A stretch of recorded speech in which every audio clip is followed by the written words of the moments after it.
Assalamualaikum warahmatullahi wabarakatuh. Innal hamdalillah nahmaduhu wa nasta'inuhu wa nastaghfiruh wa na'udzu billahi min sururi anfusina wa min sayyiati a'malina. Man yahdihillahu fala mudilla lahu wa man yudlil fala hadiya lahu. Wa asyhadu an la ilaha illallah wahdahu la syarika lah wa asyhadu anna Muhammadan abduhu wa rasuluh. Allahumma salli wa sallim wa barik ala nabiyyina Muhammadin sallallahu alaihi wa ala alihi wa ashabihi wa man tabi'ahum bi ihsanin ila yaumiddin. Amma ba'd.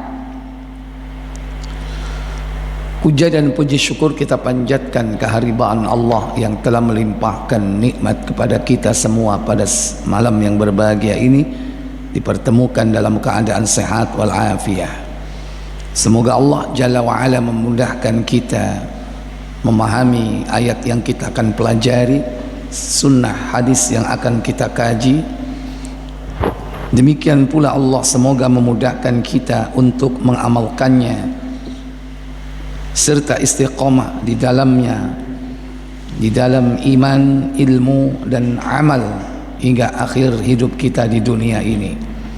Salawat dan salam semoga terlimpah kepada junjungan kita baginda Nabi Muhammad sallallahu alaihi wasallam.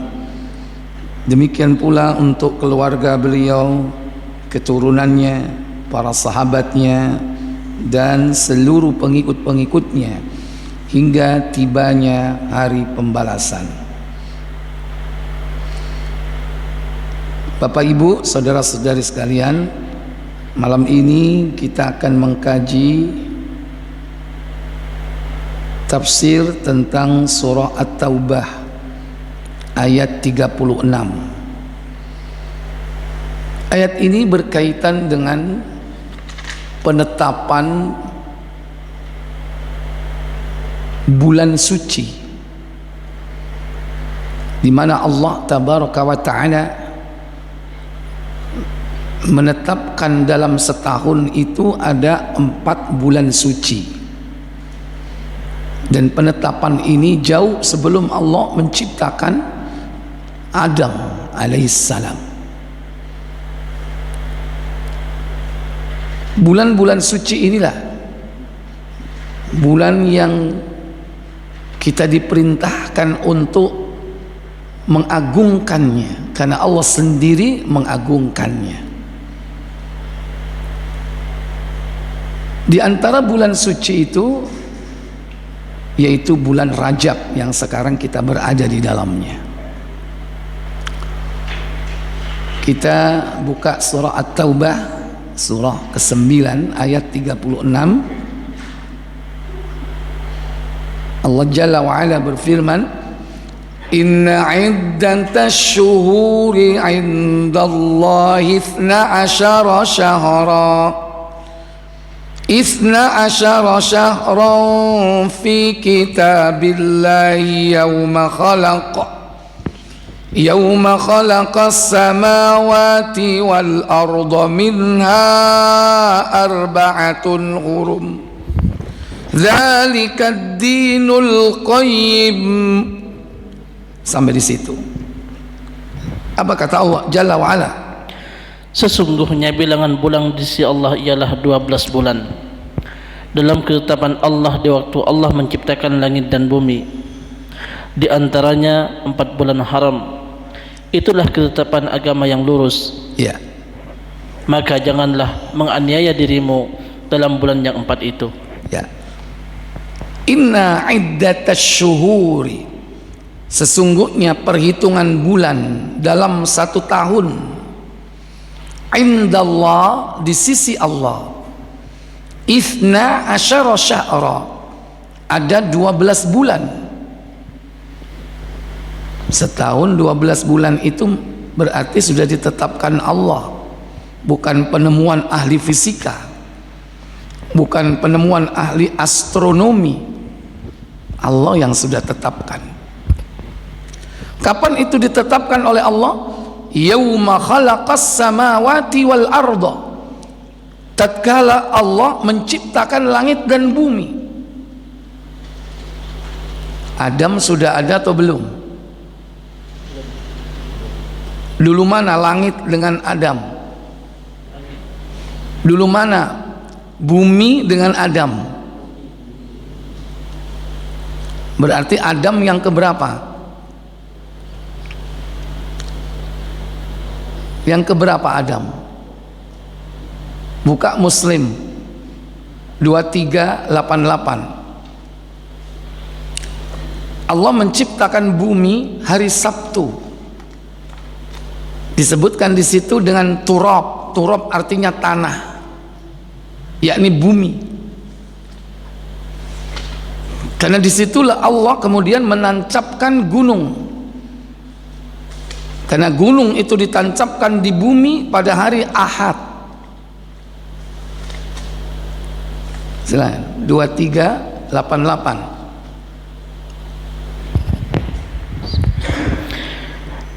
Dari Abu Hurairah radhiyallahu an katanya, Rasulullah sallallahu alaihi wasallam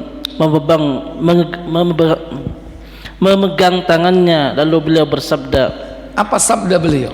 Allah Azza wa Jalla menjadikan tanah pada hari Sabtu, menancapkan gunung pada hari Ahad. Khalaqat turab yaumas sabti wa khalaqal jibala yaumal ahad. Kemudian menumbuhkan pohon pada hari Isnin. Wa khalaqas sajarat yaumal isnain. Menumbuhkan tanaman flora pada hari Senin. Selasa menjadikan bahan-bahan mineral pada hari Selasa. Wa khalaqal qarahat yaumats thulatsa. Kemudian menjadikan cahaya pada hari Rabu. Wa khalaqan nura yaumal arbi'a. Menjadikan cahaya pada hari Rabu. Menebarkan binatang pada hari Kamis. Wa khalaqal hayawan yaumal khamis. Hari Kamis ditebarkan hewan.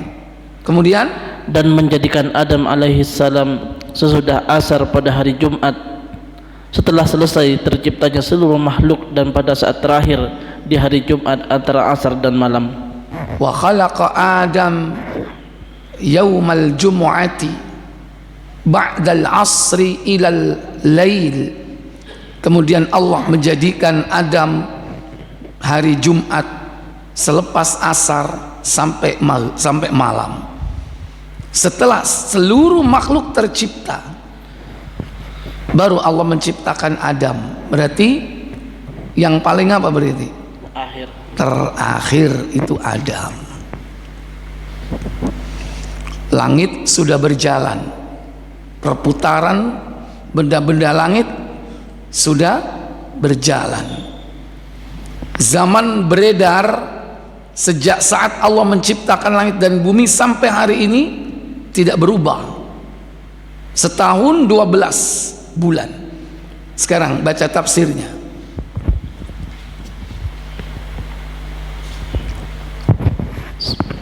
Gak pakai mic.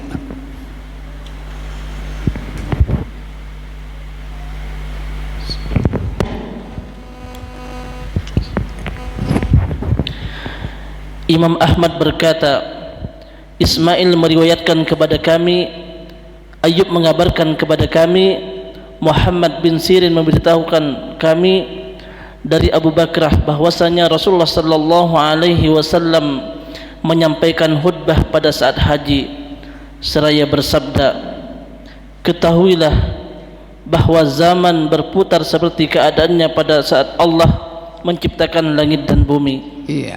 Ala istadara zaman kayawma khalaqas samawati wal ard. Sesungguhnya zaman itu beredar, berputar seperti sedia kala tatkala Allah menciptakan langit dan bumi. Setahun 12 bulan. Satu tahun terdiri dari 12 bulan. 4 diantaranya adalah bulan-bulan suci. Setahun 12 bulan, 4 diantaranya minha arba'atun hurum, ada 4 bulan suci, yaitu salasatun mutawaliyat. Apa itu? 3 berurutan. 3 berurutan. Dan Dzulqa'dah, Dzulhijjah dan Muharram. Pelan-pelan. Ayo. Dzulqa'dah, bulan 11, Dzulhijjah, bulan 12 dan Muharram, bulan yang pertama, serta Rajab, Madhar yang serta Rajab Mudhar, itu tulisannya Mudhar ya, yaitu yang berada di antara Jumadi dan Sya'ban, yang berada di antara Jumadil Akhir dan Sya'ban. Berarti bulan keberapa Rajab? Hitung mulai pertama. 7. Ayo. Muharram. Hitungnya keliru. Suro. Sampean niku rek Muharram diganti Suro. Muharram terus Safar. Rabiul Awal. Aneh iki gampang. Mari awal mesti akhir. Rabiul Akhir, terus Jumadil Awal, Jumadil Akhir, Rajab. Bulan keberapa berarti? 7, 11, 12, 1, 7. 3 berurutan, 11, 12, 1. 1 menyendiri, Rajab. Beliau menisbatkan Rajab itu kepada suku Mudhar karena membenarkan perkataan Bani Mudhar tentang bulan suci yang menyendiri. Silakan lanjut tafsir. Setelah itu beliau sallallahu alaihi wasallam bertanya, hari apa ini? Kami menjawab, Allah dan Rasulnya lebih mengetahui. Lalu beliau terdiam sehingga kami mengira beliau akan menamainya dengan nama yang lain. Beliau Rasulullah sallallahu alaihi wasallam berkata, bukankah ini hari penyembelihan hewan kurban? Kami jawab, ya. Kemudian beliau bertanya, bulan apa ini? Kami menjawab, Allah dan Rasulnya lebih mengetahui. Beliau terdiam hingga kami mengira beliau akan menamainya dengan nama yang lain. Beliau sallallahu alaihi wasallam bertanya, bukankah ini bulan Dzulhijjah? Kami menjawab, iya. Kemudian beliau sallallahu alaihi wasallam bertanya, negeri apa ini? Kami menjawab, Allah dan Rasulnya lebih mengetahui. Beliau terdiam sehingga kami mengira beliau akan menamainya dengan nama yang lain. Beliau bertanya, bukankah negeri ini negeri haram? Kami menjawab, ya. Iya. Berkumpul padanya yaitu bulan haram, kemudian hari yang haram yaitu hari yang suci, kemudian yaitu negeri yang suci. Maka Allah menetapkan kesucian di samping ada dimensi ruang, ada dimensi waktu. Kalau ruang-ruang yang suci itu adalah Makkatul Mukarramah wal Madinatul Munawwarah, karena arti haram adalah suci. Tanah haram, tanah suci. Bulan haram, bulan suci. Masjidil Haram, masjid yang suci. Makna haram itu adalah suci. Maka ada dimensi ruang yang suci, disebut haramain, 2 tanah suci. Maka ada waktu-waktu yang suci, yaitu 4 waktu yang suci: Zulqa'dah, Dzulhijjah, Muharram, dan Rajab. Kalau orang bisa lepas keluar dari tanah suci, namun bisakah orang lepas dari bulan suci, pergi ke ujung dunia mana agar terlepas dari bulan suci? Manusia tidak bisa keluar dari dimensi waktu. Mungkin orang masih bisa keluar dari dimensi ruang, karena ruang terbatas. Sekalipun waktu terbatas, manusia tidak bisa keluar dari waktu. Inilah yang Allah tetapkan sejak Allah menciptakan langit dan bumi. Dan Allah nanti akan menetapkan kesucian pada diri masing-masing muslim. Makanya ketika beliau haji wada, beliau berkhutbah mengatakan, inna dima'akum wa amwalakum wa a'radakum haramun alaikum. Sesungguhnya darah-darah kalian, harta kalian, kehormatan kalian, haramun alaikum, adalah suci bagi kalian, kahurmati yaumikum hada, sebagaimana sucinya hari ini, itu hari Arafah.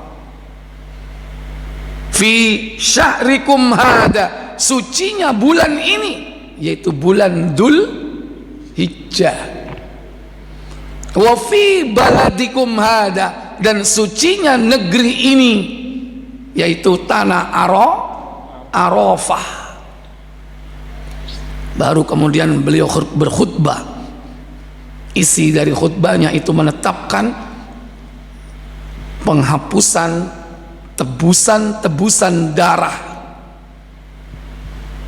Baik, kita kembali ke At-Taubah tentang 4 bulan suci. 3 berurutan, kalimatnya begitu. Cari alinea paragraf, ya, lompat 1 atau 2 paragraf. 3 berurutan: Zulqa'dah, Dzulhijjah, Muharram, dan Rajab Mudhar. Nah, kita bahas tentang Mudhar. Silakan.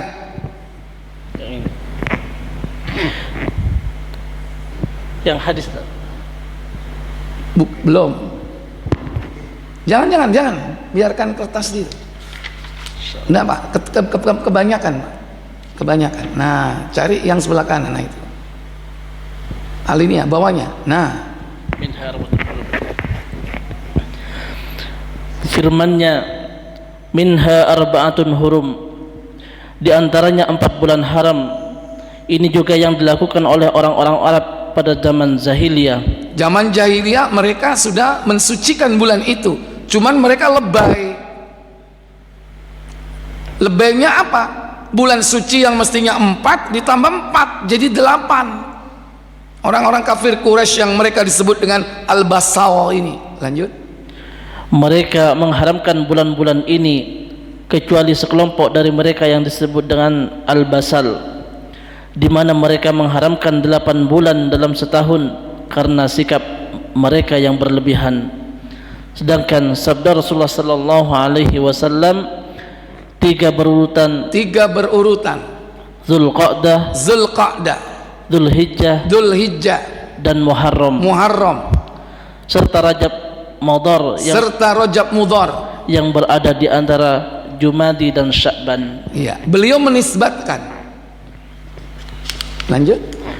Beliau menisbatkan kepada Bani Mudhar untuk menjelaskan kebenaran perkataan mereka tentang Rajab. Makanya Rajab itu disebut Rajab Mudhar. Beliau menisbatkan Rajab kepada Bani Mudhar untuk membenarkan perkataan Bani Mudhar tentang Rajab, bahwa bulan ini berada di antara Jumadi dengan Sya'ban, bahwa bulan suci yang menyendiri tidak berurutan itu, ya, ini terletak antara Jumadil Akhir dan Sya'ban. Berbeda dengan apa yang diucapkan oleh Bani Rabi'ah. Lanjut. Tidak seperti yang dikatakan oleh Bani Rabi'ah. Apa kata Bani Rabi'ah? Bahwa Rajab yang diharamkan adalah bulan antara Sya'ban dan Syawal. Bahwa bulan suci yang menyendiri, kata Bani Rabi'ah, yaitu terletak antara baina Sya'ban wa Syawal, antara Sya'ban dan Syawal. Ini kata Bani Rabi'ah, yaitu bulan apa? Bulan Ramadan. Yaitu bulan Ramadan. Mana yang dibenarkan oleh Nabi? Mudhar apa Rabi'ah? Lanjut. Maka Rasulullah sallallahu alaihi wasallam menjelaskan bahwa yang benar adalah Rajab Mudhar. Bahwa yang benar adalah Mudhar. Makanya Rajab disebut Rajab Mudhar.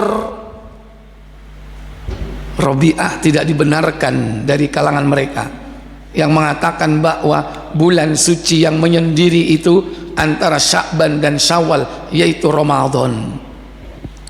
Pertanyaannya adalah, bulan Ramadan berarti bulan suci atau bukan? Halo, bulan Ramadan bulan suci atau bukan? Coba diulangi, bulan suci apa saja tadi?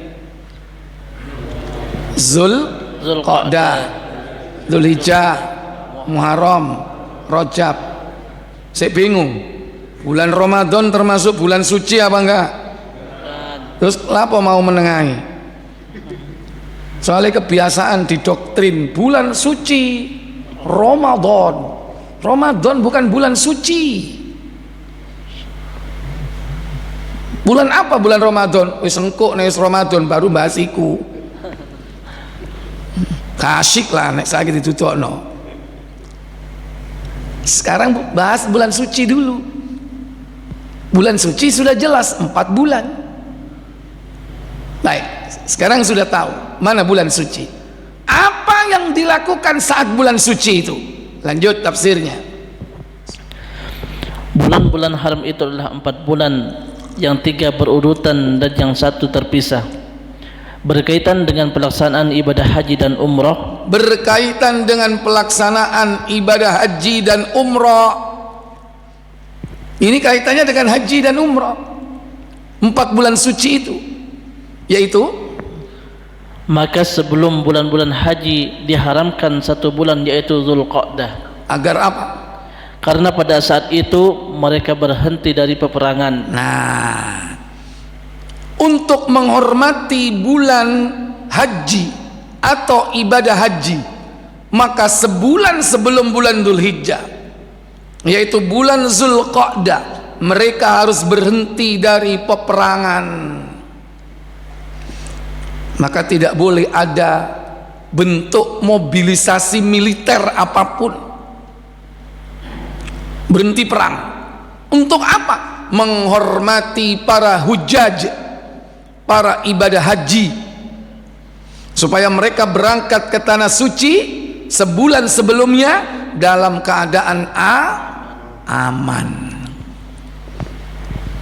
Lebih-lebih di zaman sekarang. Zaman dulu aja harus aman, apalagi sekarang. Padahal dulu, maaf, senjata yang bisa terbang kalau ada perang itu apa? Panah, terus tombak, terus ketepil. Zaman Nabi masa ono meriam, batu, ya kan? Pertanyaannya, tombak dan panah paling jauh berapa meter? Halo, yang tepat sasaran. Tak kok itu ahli mana itu? Ono kancamu ahli mana ngono menengahi? Hah? Ada. Berapa? 50. Tapi 100 meter ada nggak? Bisa. Jarang akurat kalau lebih dari itu. Kalaupun jauh-jauhan itu bukan supaya tepat sasaran, tapi ya jauh-jauhan.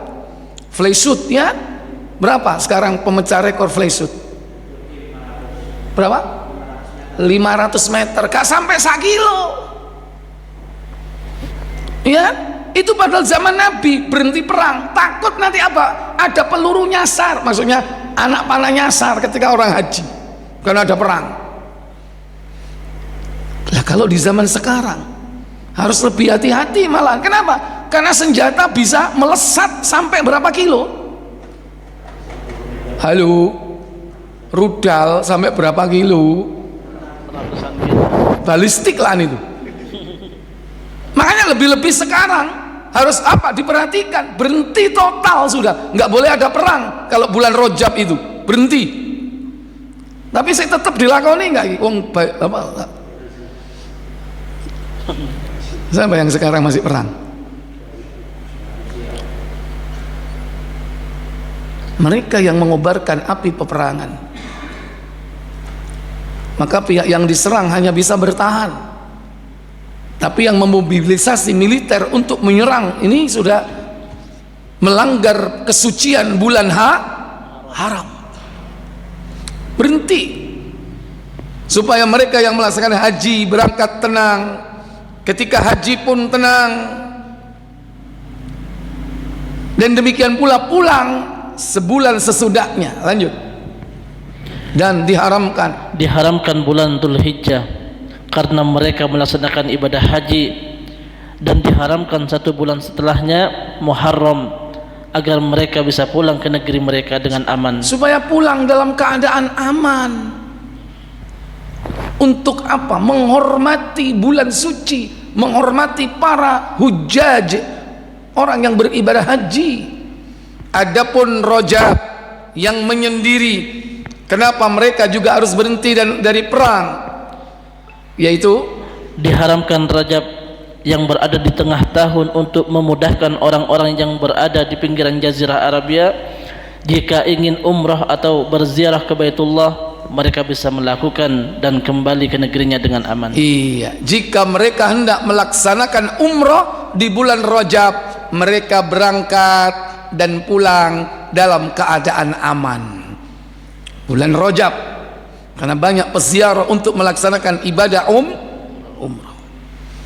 Ini bulan suci. Kemudian kalimat yang lebih penting lagi di bulan suci itu, yakni peringatan keras agar jangan sampai orang melakukan kezaliman.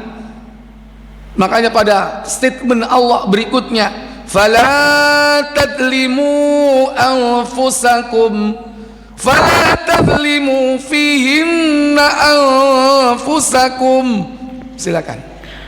Maka janganlah kamu menganiaya diri kamu dalam bulan-bulan itu. Jangan kalian menganiaya dirimu di bulan-bulan suci itu. Menganiaya diri, berbuat zalim, zalama, yazlimu, zulman, zulumat. Karena kezaliman itu kegelapan, kezaliman itu merupakan perbuatan yang menyelisihi keadilan. Lawan dari adil, zalim. Zalim dha'u syai' bi ghairi makanil haq, menempatkan sesuatu bukan pada tempatnya. Itu makna definisi zalim secara bahasa.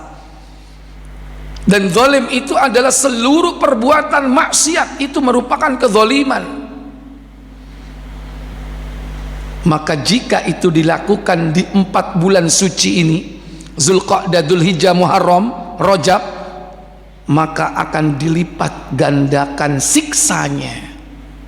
Terus tafsir, yakni di bulan-bulan haram ini karena menganiaya diri di bulan itu lebih besar dosanya sebagaimana berbuat maksiat di tanah haram lebih besar dosanya. Sebagaimana berbuat maksiat di tanah suci lebih besar ancaman siksanya, maka demikian pula berbuat maksiat di bulan suci termasuk Rajab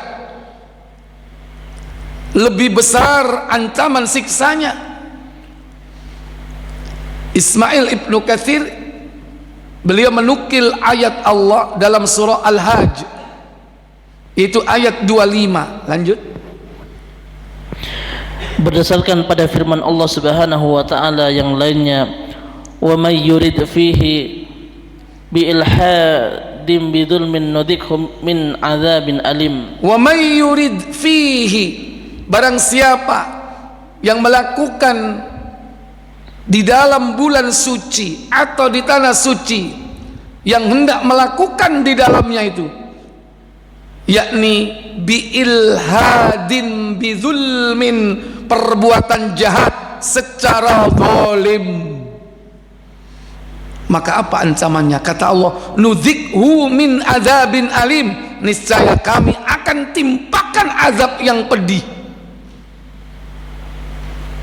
Jadi yang dilipat gandakan itu Pak siksanya, bukan dosanya yang dilipat gandakan. Dalam Islam tidak ada pelipat gandaan dosa. Yang ada adalah pelipat gandaan pahala. Salat dilipat gandakan 10 kali lipat. Sedekah dilipat gandakan 700 kali lipat. Puasa dilipat gandakan sampai tak terbatas, karena Allah sendiri mengatakan fa innahu li, puasa itu untukku, wa ana ajzibi, aku yang akan sendiri membalasnya. Yang ada adalah pahala yang dilipat gandakan. Adapun dosa tidak ada pelipat gandaan. Dosa siji ya disiksa siji, dosa loro ya disiksa loro, dosa ping telu ya disiksa ping telu. Nggak ada pelipat gandaan. Tapi kalau perbuatan dosa itu dilakukan di bulan suci, maka yang dilipat gandakan itu adalah siksanya, bukan dosanya. Beda nggak dosa sama siksa? Orang itu disiksa akibat apa? Dosa. Orang yang berdosa pasti akan disiksa. Berarti sebab akibat. Sebabnya itu nggak akan dilipat gandakan dosanya, nggak. Siji ya siji, ya dosa siji ya digepuk siji. Tapi kalau dilipat gandakan siksanya, bukan dipukul 2 kali, apa? Disiksa dengan kualitas yang berlipat-lipat. Siksanya ditingkatkan kualitasnya. Nek sing biasanya digepuk mbek penjalin, digepuk ambek lengges. Enak ndi? Ada yang enak. Ya itu logikanya, walaupun belum ada, ya belum ada apa namanya yang dihukum dengan lengges, ya kan? Kalau seandainya dia mestinya dihukum dengan lengges gara-gara dilakukan di bulan suci, dilipat gandakan siksanya, digepuk ambek paku bumi. Yo, lu gede mana?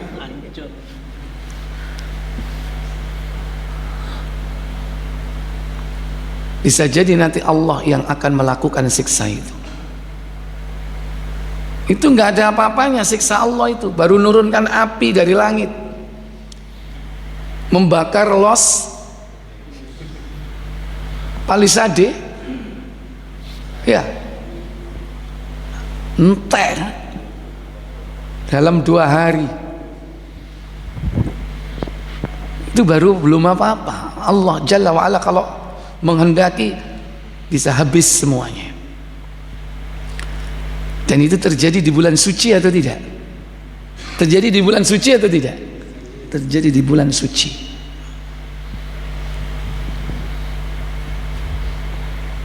Kezaliman dilakukan kepada saudara kita di Filistin, Allah balas kontan. Ini masih belum apa-apa, baru kerugian harta benda, kerugian jiwa baru berapa orang? Belasan orang. Ini peringatan. Wallahu a'lam. Nah kita sebagai seorang muslim pun demikian, hati-hati dengan bulan suci yang Allah saja mengagungkan. Bagaimana dengan kita? Perbuatan-perbuatan zalim diancam dengan siksa berlipat, sekalipun tidak ada pelipat gandaan dosa, tapi siksanya. Maka menurut mazhab Asy-Syafi'i, jika denda itu terjadi di bulan suci, maka denda itu akan dilipat gandakan. Lanjut. Begitu juga di bulan haram, dosa dilipat gandakan. Oleh karena itu, menurut pendapat Imam Asy-Syafi'i, dalam bagian besar ulama, denda dilipat gandakan jika pelanggaran dilakukan pada bulan haram. Jika diat denda itu terjadi di bulan suci, di bulan haram, maka dilipat gandakan denda diatnya. Contoh kalau hidupkan kita ini, kalau denda apa contohnya? Telat bayar apa? Bayar apa? Listrik. Kena denda nggak? Kena denda. Kalau itu terjadi di bulan suci, bulan Rajab, kemudian PLN melipat gandakan dendanya, nggak salah itu. Cuman untungnya PLN nggak ngaji. Nek PLN ngaji, mari ngono dilipat gandakan dendanya, dia punya landasan hukum.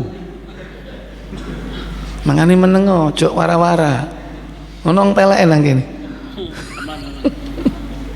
Ono yo gak iso ngomong. Lalu sing nang ndukur gak ngaji. Denda-denda yang terjadi di bulan suci dilipat gandakan. Untuk apa? Memuliakan, mengagungkan bulan suci. Jangan sampai melakukan pelanggaran dalam bentuk apapun, termasuk hukum syariat atau juga hukum-hukum yang lain, aturan-aturan yang ditegakkan, sekali itu untuk berkaitan dengan urusan umat, supaya diperhatikan di bulan suci ini untuk menghormatinya. Lanjut. Begitu juga terhadap orang yang membunuh di tanah haram atau membunuh orang yang sedang berada di bulan haram. Berkaitan dengan ini, maka janganlah kamu menganiaya diri kamu dalam bulan-bulan itu. Hammad bin Salamah berkata dari Ali bin Zaid bin Yusuf bin Mihran dari Ibnu Abbas, dalam seluruh bulan. Tentu dalam seluruh bulan kita jangan berbuat zalim. Jangan malah diartikan, oh yang penting 4 bulan suci nggak boleh zalim ya. Nek liyane oleh neng. Bukan, untuk seluruh bulan nggak boleh berbuat zalim.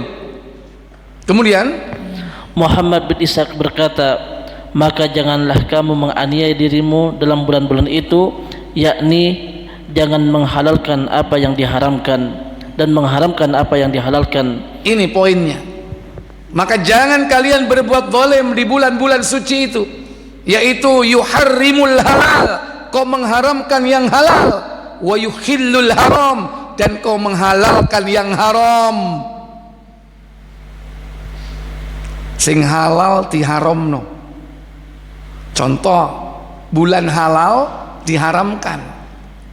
Itu contoh yang paling konkret di zaman saat itu. Yang mestinya 4 jadi 8, yang mestinya bulan halal diharamkan. Atau dalam seluruh konteks masalah, apapun yang Allah haramkan, apapun yang Allah halalkan, jangan kau haramkan. Apa contohnya? Yang halal diharamkan.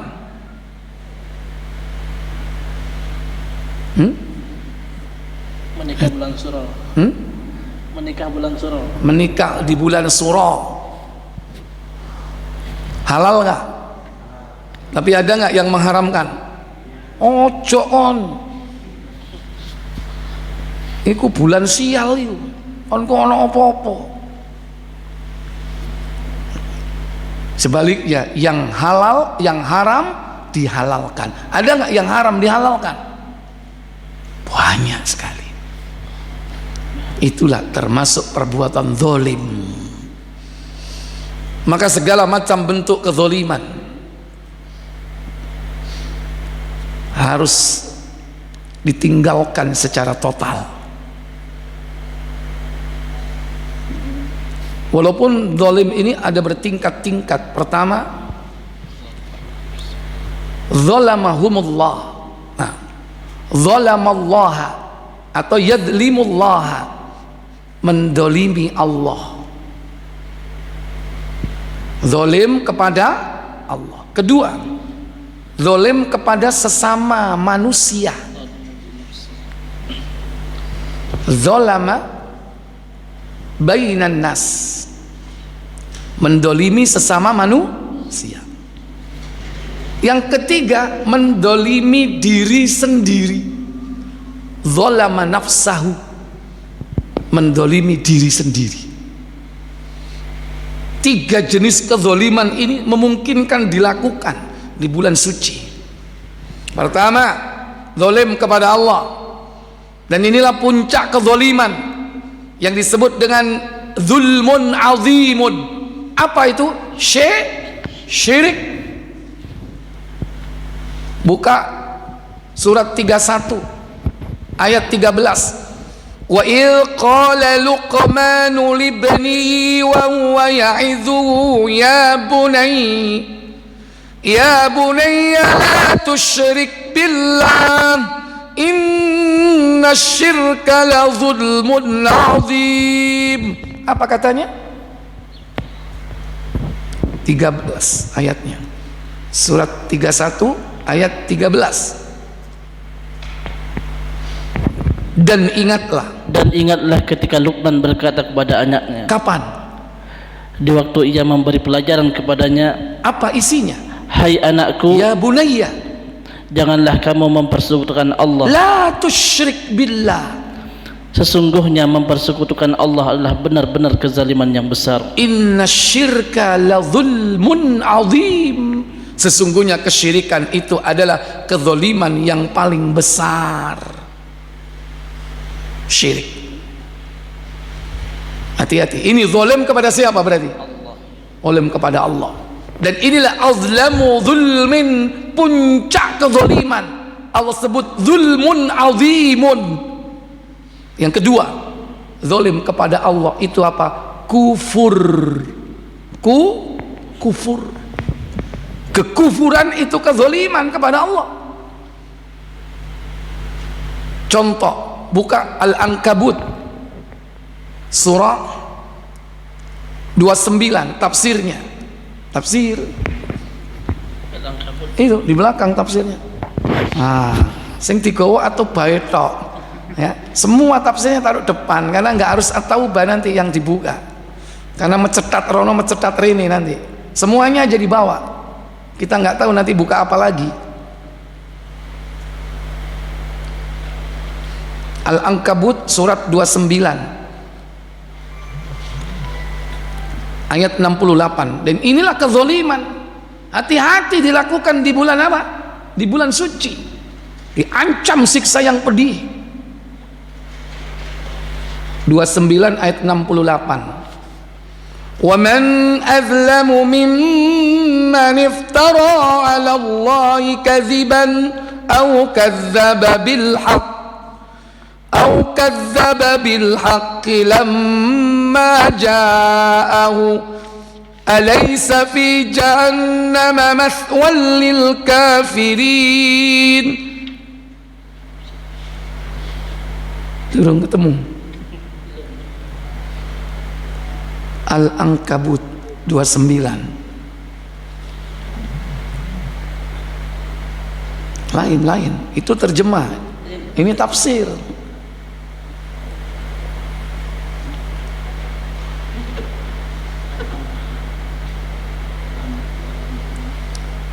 Buka manual dengan buka digital itu lebih mudah mana? Lebih mudah mana? Lebih mudah digital. Makanya penting manual seperti ini. Karena lebih sulit. Kalau sudah terbiasa yang sulit, yang digital gampang. Tapi terbiasa digital belum tentu bisa buka yang manual. Bingung ya kan? Esrek ya kan? Ayat 68. Dan kita nanti akan kembali ke manual ya. Makanya jangan bergantung kepada ini. Pemenang almen gak duwe kuota wis entek. Sekali sok buka mari ngono.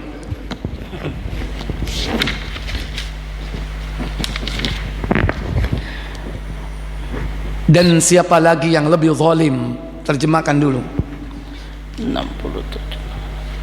Dan siapakah yang lebih zalim daripada orang-orang yang mengada-adakan kedustaan terhadap Allah atas kedustaan yang hak tatkala yang hak itu datang kepadanya? Bukankah dalam neraka Jahannam itu ada tempat bagi orang-orang yang kafir? Wa man azlamu, dan siapa lagi yang lebih zalim mimman iftara 'ala Allahil kadhiba, daripada orang-orang yang membuat kedustaan atas nama Allah. Berarti poinnya adalah apa? berdusta atas nama Allah. Itu poinnya. Orang yang berdusta atas nama Allah zalim. Kalau tadi syirik, menyekutukan Allah, zalim. Berdusta atas nama Allah, zalim. Au kadzdzaba bil haqqi, atau dia dustakan kebenaran, lamma ja'ahu, tatkala datang kepadanya. Alaysa fi jahannam, bukankah di dalam neraka jahanam maswan, terdapat tempat kembali, lil kafirin, bagi orang-orang yang kafir. Maka predikatnya apa? Predikatnya kafir. Kalau tadi zulmun azimun, predikatnya adalah musyrik. Kalau ini predikatnya apa? Kafir. Poinnya apa yang dilakukan? Berdusta atas nama Allah. Apa yang dimaksud berdusta atas nama Allah? Nah, silakan tafsirnya. Allah berfirman, dan siapakah yang lebih zalim daripada orang yang mengada-adakan kedustaan terhadap Allah atau mendustakan yang hak tatkala yang hak itu datang kepadanya. Tidak ada seorang yang lebih berat hukumannya daripada orang yang berdusta atas nama Allah. Di mana mereka? Di mana ia berkata, apa kata mereka? sesungguhnya Allah telah memberikan wahyu kepadanya. Sesungguhnya aku telah mendapatkan wangsit. Allah telah memberikan wahyu untukku. Tadi malam aku mendapatkan bisikan. Ini dusta atas nama Allah. Dan yang sejenis begini ini banyak sekali. Dan termasuk Rasulullah teko nek ngono liwat kuburane, tangane moro-moro muncul, ya kan. Ana sing ngaku, ya kan, dengkule diambung ambek Kanjeng Nabi. Dusta enggak? Saking manggele katane wong iki. Banyak kedustaan atas nama Allah ini. Lanjut. Padahal dia tidak diberi wahyu sedikit pun. Padahal dia tidak mendapatkan apa-apa sedikit pun. Bisa jadi wahyu yang datang itu adalah bisikan syaitan. Pasti syaitan. Nggak mungkin Allah membisikkan sesuatu. Berarti kalau dia mengaku mendapatkan bisikan, mendapatkan wahyu dari Allah, berarti secara tidak langsung dia mengaku dirinya sebagai nabi. Berarti nabi apa? Nabi palsu, sudah pasti. Lanjut. Serta dia berkata, aku akan turunkan seperti apa yang diturunkan Allah. Aku akan turunkan seperti apa yang diturunkan Allah, yaitu berupa wahyu. Makanya dia bikin kalimat yang diklaim sebagai wahyu. Al-qari'atu mal-qari'ah. Nabi palsu buat mirip. Al-filu mal-fil. Wa ma adraka mal-qari'ah. Iki wa ma adraka mal-fil. Gajah. Tahukah kamu apa itu gajah? Itulah ayat-ayat pendusta yang dibikin oleh Musailamah al-Kadzdzab. Dan ingat, nabi-nabi palsu terus berlanjut nanti untuk menyesatkan umat manusia. Ini kezaliman. Atau dia dustakan yang hak. Lanjut. Dan demikian pula tidak ada seorang yang lebih berat hukumannya daripada orang yang mendustakan kebenaran tatkala kebenaran itu datang kepadanya. Yang pertama disebut apa mereka? Lanjut. Orang yang pertama adalah orang yang mengada-ada. Orang yang pertama disebut orang yang mengada-ngada. Mengada-ngada. Jadi apa? Bikin cerita-cerita dusta. Banyak nggak cerita dusta ini? Mengada-ngada. Wake, saombyok. Yang kedua, dan orang yang kedua adalah orang yang mendustakan. Kalau yang kedua, ketika kebenaran datang didustakan. Itulah pendusta. Termasuk juga hati-hati Jangan sampai mengatakan 3 perkara. Siapa yang mengatakan 3 perkara ini, dia akan tergolong berdusta atas nama Allah, maka dia zalim, kufur dia. Apa 3 perkara itu? Buka Muslim 143. Bisa adzan sih, mari kita lanjut. 143.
Di antara kezaliman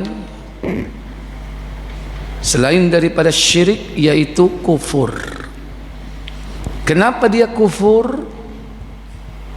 Dia membuat kedustaan atas nama Allah. Itu poinnya. Maka berhati-hati dari berdusta atas nama Allah. Di antaranya bentuk kedustaan atas nama Allah ada 3 perkara, kata Aisyah. Silakan baca. Dari Masruq radhiyallahu an, katanya, pada suatu waktu ketika aku duduk dekat Aisyah radhiyallahu anha, dia berkata kepadaku, "Hai Abu Aisyah, ada 3 perkara, barang siapa mengatakan salah satu di antaranya, maka berarti orang itu mengatakan satu kebohongan yang besar terhadap Allah Subhanahu wa taala." Salah satu, kata Aisyah, ada 3 hal. Man takallama biwahidatin siapa yang mengatakan salah satu dari tiga itu, faqad a'dhama 'ala Allahil firyah, sungguh dia telah berdusta dengan kebohongan besar kepada Allah. Maka Masyruk Al-Ajda saat itu berada di dekat Aisyah bertanya, apa kata Masyruk? Aku bertanya, apakah itu? Jawabnya, yang pertama, siapa yang mengatakan bahwa Muhammad sallallahu alaihi wasallam pernah melihat Tuhannya, maka dia itu sesungguhnya telah mengadakan kebohongan besar terhadap Allah. Man za'ama, siapa yang mengatakan atau meyakini anna Rasulullah sallallahu alaihi wasallam, bahwasannya Rasulullah sallallahu alaihi wasallam ra'a rabbahu, melihat Rabbnya, melihat Allah, faqad a'dhama 'ala Allahil firyah, sungguh dia telah berdusta dengan kebohongan besar kepada Allah. Zalim, kufur. Rasulullah tidak pernah melihat Allah, dan belum pernah ada makhluk yang melihat Allah dengan mata kepalanya. Siapa yang meyakini itu, kufur, zalim. Kenapa? Berdusta dengan kebohongan besar kepada Allah. Dua sebelah kanan, dua tengah-tengah. Dua, orang yang mengatakan bahwa Rasulullah sallallahu alaihi wasallam menyembunyikan sesuatu ayat dari kitab Allah, tidak disampaikannya, maka orang itu sesungguhnya telah berbuat kebohongan besar terhadap Allah. Man za'ama anna Rasulullah, siapa yang mengatakan bahwa Rasulullah sallallahu alaihi wasallam katama syai'an fi kitabillah, menyembunyikan ayat dari kitabullah, tidak disampaikan kepada umatnya. Ada ayat khusus yang disembunyikan untuk orang khusus, untuk ahlul bait khusus. Siapa yang mengatakan begitu, sungguh dia telah berdusta, dusta besar kepada Allah. Rasulullah sudah menyampaikan semuanya, gak ada ayat yang tercecer. Jangankan ayat, satu kata pun tidak tercecer. Jangankan kata, satu huruf pun gak akan tercecer. Kalau awal dari surah Al-Baqarah itu alif, lam, mim, ada berapa huruf? 3 huruf. Gak akan tercecer walaupun satu huruf. Ini alif lam mim lu kursi itu lah dadi apa? Alif sing lugur atau sing disingitno sing mim, tidak, satu huruf pun tidak ada yang disembunyikan. Walaupun hanya 3 huruf, ya tetap 3 huruf yang disampaikan. Alif lam mim, alif lam ra. Walaupun hanya 2 huruf, toha ya, nggak ada yang disembunyikan. Makanya Allah menggaransi diturunkannya surah Al-Maidah ayat ketiga, al-yauma akmaltu lakum dinakum, pada hari ini telah aku sempurnakan agama ini bagimu. Berarti agama telah sempurna. Semua risalah sudah disampaikan atau tidak? Sudah. Maka kalau ada yang mengatakan, oh ini ayat ini khusus buat orang-orang khos, makanya yang tahu hanya orang-orang tertentu, dusta orang itu. 3, orang yang mengatakan bahwa Rasulullah sallallahu alaihi wasallam tahu apa yang akan terjadi besok, orang itu sungguh-sungguh telah mengadakan satu kebohongan besar terhadap Allah. Man za'ama anna Rasulullah sallallahu alaihi wasallam, siapa yang mengatakan bahwa Rasul sallallahu alaihi wasallam yukhbiru ma yakunu fi ghadin, mengabarkan tentang perkara yang akan terjadi besok, sungguh orang itu telah berdusta dengan kebohongan besar kepada Allah. Rasulullah itu tidak tahu perkara yang akan terjadi besok kecuali apa yang sudah diberitahukan kepada beliau oleh Allah. Kalau Allah tidak memberitahu, Rasul tahu atau tidak? Nggak tahu. Tapi ada yang menganggap wis pokoke Kanjeng Nabi ku ro kabeh. Sehingga turunannya apa? Turunannya adalah ada orang yang dianggap tahu semuanya setelah apa yang akan terjadi. Sapa? Ya tukang ramal iku. Dianggap ro kabeh. Weruh sadurunge winara. Rasulullah aja nggak ngerti perkara gaib kalau tidak diberitahu Allah. Siapa yang mengatakan bahwa Rasul mengerti semua perkara yang akan terjadi, sungguh orang itu berdusta dengan kebohongan besar kepada Allah. Ini zalim kepada Allah. Berarti kurang zalim kepada siapa ini? Sesama. Kepada sesama, zalim kepada diri sendiri. Ya apa iki dilanjutno tak gak iki? Lanjut iki tapi jam 09.00 mari ning engko.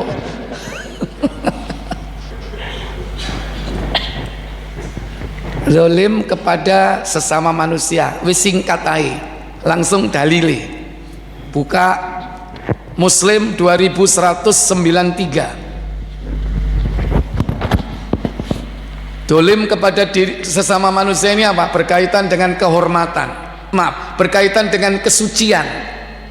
Ya, kesucian itu ada apa? Pertama darah, kedua harta, ketiga kehormatan, nama baik. Tiga ini dijaga kesuciannya, karena masing-masing memiliki tiga ini. Jangan sampai dirusak tiga ini. Siapa yang merusak tiga perkara ini berarti dia zalim. Itu kepada sesama saudaranya. Silakan 2193. Dari Abu Hurairah radhiyallahu an katanya, Rasulullah sallallahu alaihi wasallam bersabda, apa sabda beliau?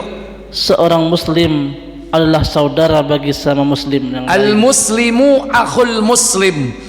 Seorang muslim itu saudara bagi muslim yang lain. Maka karena itu janganlah menganiayanya. La yazlimuhu, jangan kau mendoliminya. Dua, jangan membiarkan teraniaya. Wala yakzulhu, jangan biarkan dia terzolimi. Tiga, dan jangan menghinanya. Wala yahkiruhu, jangan menghinanya. Menghina saja itu termasuk zalim. Oh, atase melarat kayak kok gaya. Wong gak gablek. Gablek apa? Duwe ae gaya. Menghina enggak seperti itu? Menghina. Gak boleh sesama muslim menghina seperti itu. Baik dengan ucapan ataupun dengan bahasa isyarat. Gak boleh. At-taqwa hahuna, apa kata Nabi? Takwa itu di sini. Takwa itu letaknya di sini. Semua berangkat itu dari hati. Nabi menunjuk kemana? Sambil beliau menunjuk ke dadanya 3 kali. Ke dada beliau ditunjuk sebanyak berapa? 3 kali. 3 kali. At-taqwa hahuna. Kemudian apa kata beliau? Alangkah besar dosanya menghina saudaranya sama muslim. Cukup melakukan dosa besar bagi orang yang menghina saudaranya. Itu zalim. Maka setiap muslim, apa kata beliau? Setiap muslim haram menumpahkan darah saudaranya sama muslim. Haram terus merampas hartanya dan mencemarkan kehormatan atau nama baiknya. Iya, kullul muslim alal muslim haramun. Setiap muslim dengan muslim yang lain haramun. Apa tadi arti haram? Arti haram apa? Suci. Setiap muslim dengan muslim yang lain ada kesucian yang harus dijaga. Haramun, ada kesucian yang harus dipelihara. Apa kesucian itu? Damuhu, darahnya. Wa maluhu, harta bendanya. Wa irduhu, kehormatan atau nama baiknya. Darahnya maksudnya apa? Tidak boleh ditumpahkan darahnya, yaitu dibunuh. Masih zaman saiki menumpahkan darah, membunuh itu nggak harus tumpah darahnya. Kadang-kadang nggak ada menumpahkan darah, wong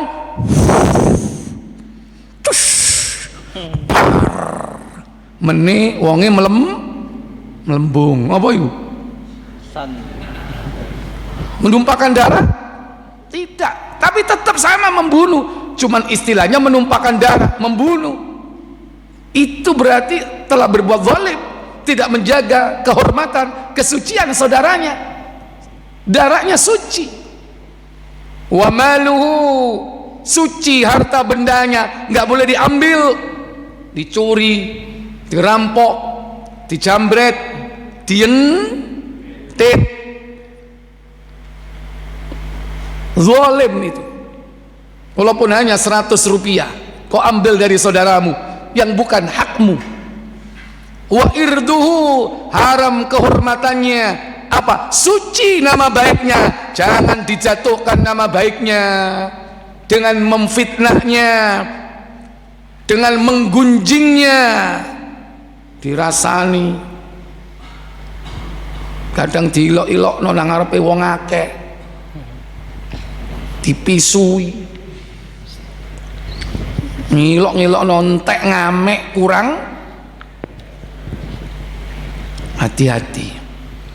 Dan pesan Nabi, kalau itu sudah terjadi kezaliman ini di dunia, selesaikan di dunia, jangan sampai jadi masalah di akhirat. Apa pesan beliau? Bukhari 1171.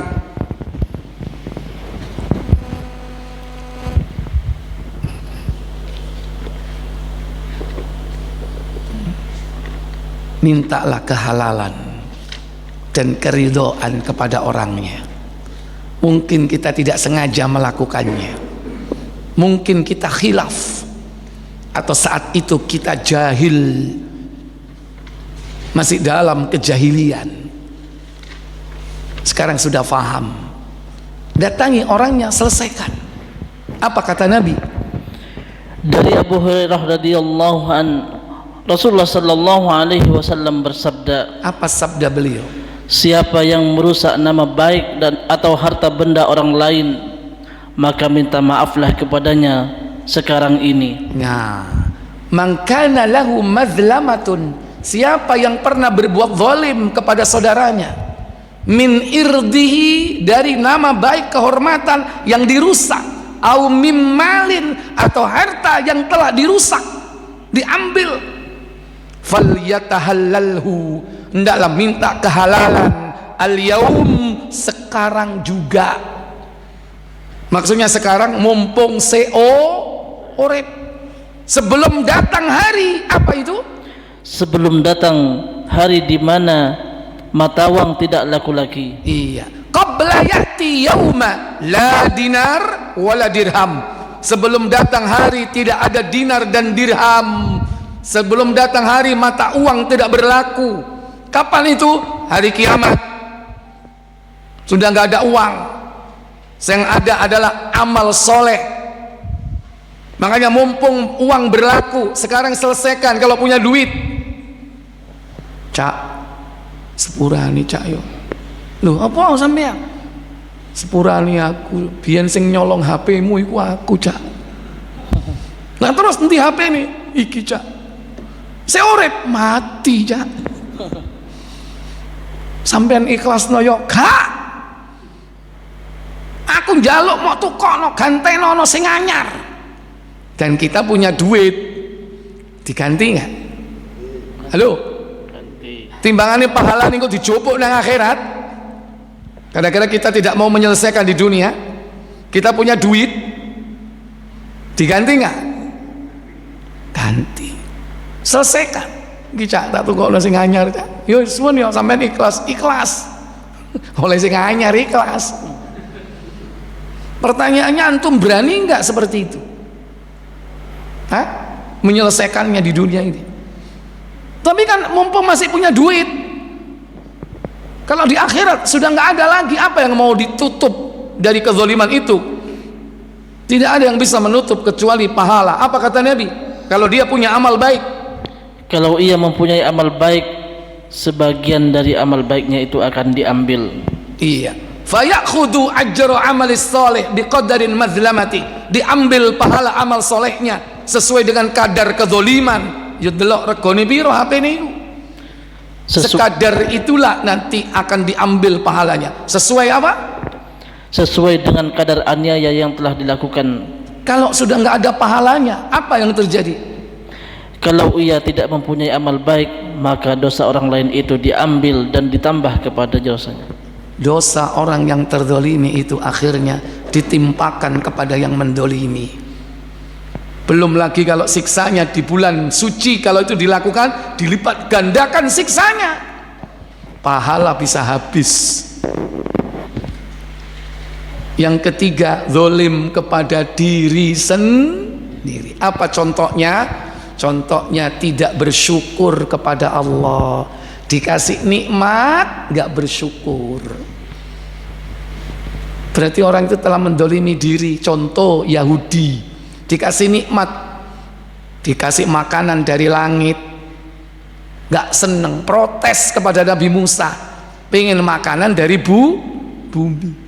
Makanya Allah berfirman dalam Al-Baqarah ayat 57, wa dhallalna alaikumul ghamama wa anzalna alaikumul manna wassalwa kulu min thayyibati ma razaqnakum wa ma zalamuna walakin kanu anfusahum yadhlimun. Apa katanya? Kami menaungi kamu dengan awan dan kami menurunkan kepadamu manna wassalwa. Makanlah makanan yang baik dari rezeki yang telah kami berikan kepadamu. Kulu min thayyibati ma razaqnakum, makanlah rezeki yang baik yang aku telah berikan kepadamu. Dikai manna, madu dari langit yang setiap pagi ada di atas daun, bak embun di pagi hari. Dikasih burung puyuh, tidak susah-susah dia berburu, burung itu datang di depan kemah mereka kemudian menyembelih, memasaknya dan memakannya dengan mudah. Dikasih makanan dari langit, datang protes kepada Musa, lan nasbiru ala ta'amin wahid, aku tidak sabar dengan satu jenis makanan. Fad'u lana rabbak, mintalah kepada Rabbmu hai Musa, ayyukhrij lana mimma tumbitul ard, agar dia mengeluarkan makanan dari bumi, mim baqliha, sayur mayurnya, dikai madu njaluk kulupan, wa kithaiha, mentimunnya, wa fumiha, bawang putihnya, wa adasiha, kacang adasnya, wa basoliha, bawang merahnya, bumbu pecel gitu ani. Dia enggak syukur. Makanya Allah tutup kalimat dengan apa? Wa ma zalamuna. Apa katanya? Mereka tidak menzalimi kami, tetapi justru mereka lah yang menzalimi dirinya sendiri. Mereka mendolimi diri mereka sendiri, enggak syukur. Hati-hati, perilaku seperti ini bisa jadi kita lakukan karena enggak syukur kepada Allah. Dikei awak mulus, masih gak putih tapi resik, gak syukur, tambah dibatik, ditulis-tulis, nek gak ngono digambar kobra, kene kelinci. Dikasih nikmat Allah, tubuh yang mulus, masih gak putih, masih coklat, Allah atau sawo apa? Sawo bosok. Ditulis, iya kan? Dengan alasan Islami, gak ada. Musik sudah jelas haram, dikai embel-embel Islami, gak ada musik Islami. Nanti pacaran jelas haram, pacaran Islami. Engkau suwe-suwe tato Islami, dibuka red ayat kursi, kegere Al-Ikhlas. Itu namanya nggak bersyukur atas nikmat. Wis dikai irung masih gak bangir mancung, tapi nek ciptaane Allah iku sedep, kurang terima kasih, dioperasi supaya mancung. Dikasih nikmat sehat tidak disyukuri, dikai paru-paru resik dikotori, dikai belok. Syukur apa enggak itu? Bersyukur atau tidak? Mendolimi diri atau tidak itu? Mendolimi diri. Dan kau lakukan di bulan suci, ingat ancaman siksanya. Apa iku? Ngotori paru-paru. Ngasap. Ahli hisab, ruai. Hati-hati. Kita kadang yang mendolimi diri kita sendiri. Maka bertobatlah kepada Allah. Mintalah pertolongan. Karena tidak ada yang bisa menolong kita kecuali Allah. Baik, mungkin ini yang bisa saya sampaikan. Sementara nggak ada pertanyaan. Wis kepengen. Kita tutup dengan kafarat majelis. Subhanakallahumma wa bihamdik asyhadu an la ilaha illa anta astaghfiruka wa atubu ilaik. Wassalamualaikum warahmatullahi wabarakatuh.